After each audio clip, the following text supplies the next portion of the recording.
अगर आप एक स्टूडेंट हो तो आपके साथ भी ऐसा कभी ना कभी क्लास में जरूर हुआ होगा कि टीचर कोई और टॉपिक पढ़ा रहे हैं और वो अचानक से किसी दूसरे टॉपिक से रिलेटेड आपसे क्वेश्चन पूछ देते हैं और आप फंस जाते हो।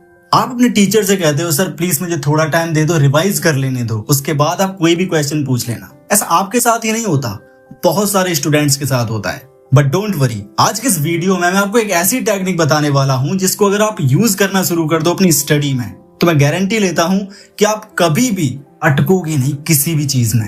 टीचर कोई और टॉपिक पढ़ा रहे हैं, अगर वो अचानक से किसी दूसरे टॉपिक से रिलेटेड आपसे सवाल भी कर देते हैं तो भी आप इंस्टेंट आंसर दे पाओगे। आपको अपनी स्टडी में सिर्फ यूज करना है ब्लर्टिंग टेक्निक का। अच्छा, ब्लर्टिंग टेक्निक होती क्या है? ये देखो, दो चीजों से मिलकर बनी हुई है। सबसे पहली चीज, आपको याद करने के बाद रिवीजन की जरूरत नहीं पड़ेगी, और दूसरी चीज, आपको ये बिल्कुल जरूरत नहीं पड़ेगी कि आपको बार बार रिवीजन करना पड़ रहा है। आप एक बार याद करोगे, आपको हमेशा के लिए याद हो जाएगा। बट उसका सही से मेथड समझो, उसके बाद अप्लाई करना।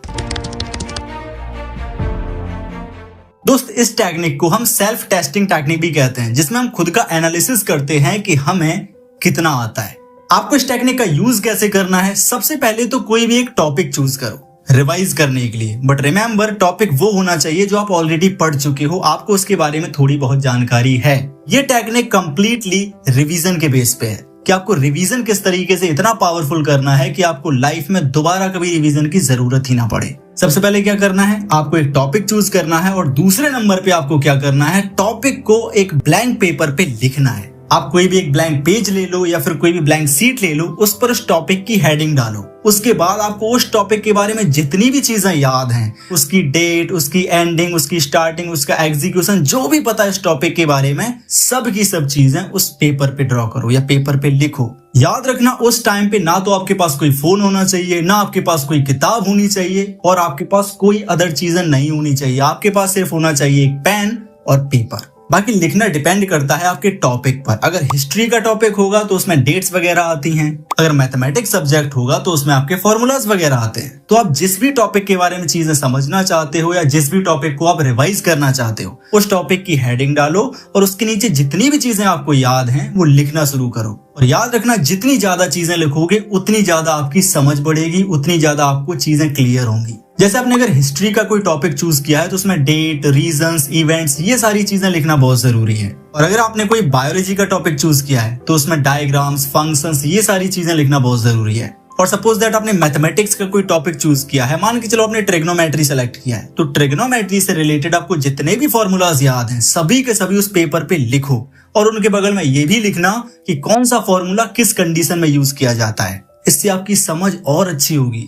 और याद रखना, जब भी आप ब्लर्टिंग टेक्निक का यूज कर रहे हो, अपने पास कोई भी बुक नहीं रखना है, अपने पास स्मार्टफोन नहीं रखना है, सिर्फ आप, कॉपी और पेन। और सिर्फ आपको हेडिंग्स नहीं लिखनी है, एक्सप्लेनेशन भी देना है, जैसे आप स्कूल में सुनाते हो अपने टीचर्स को। जितना ज्यादा एक्सप्लेन करोगे, जितना डिटेल में एक्सप्लेन करोगे, आपकी ही अंडरस्टैंडिंग अच्छी होगी। और याद रखना, ज्यादा जल्दबाजी बिल्कुल मत करो, सोच समझ के लिखो, धीरे धीरे लिखो। और जब आप लिखना कंप्लीट कर चुके हो तो अपने आप को एक बार सेल्फ एनालाइज करो, एनालिसिस करो कि आपने क्या क्या लिखा है, कहीं कोई गलती तो नहीं हो गई है। अगर आपको लगता है गलती हो गई है तो उसको इम्प्रूव कर लो। इस टेक्निक को अगर आप यूज करना शुरू करोगे, आपकी मेमोरी बहुत अच्छी होगी। आपको ये भी पता चल जाएगा आपकी मेमोरी में स्टोरेज कैसा है, आपको याद कैसा रहता है। आपको अपने गैप समझ में आने लगेंगे कि आप कहाँ कहाँ पे अटकते हो। जहाँ पे अटकते हो वहां पे वापस से काम करना शुरू करो, तो टीचर जब भी पूछेंगे तो आपको बार बार रिवाइज नहीं करना पड़ेगा। आप ऑलरेडी इस टेक्निक का यूज करते हो, जिसके कारण आप चीजों को अच्छे से एक्सप्लेन कर पाओगे। और ये टेक्निक आपके एग्जाम्स में बहुत ज्यादा हेल्प करती है। एग्जाम्स में होता क्या है, लिखना ही तो पड़ता है ना आपको। अगर बोर्ड एग्जाम्स की तैयारी कर रहे हो तो आप ऑलरेडी ये प्रैक्टिस कर रहे हो, तो एग्जाम में आपका कंफ्यूजन का तो सवाल ही पैदा नहीं होता। आप बिल्कुल भी एग्जाम्स के टाइम पे कंफ्यूज नहीं होगे। आपको 1 to 1 चीजें क्लियर होंगी।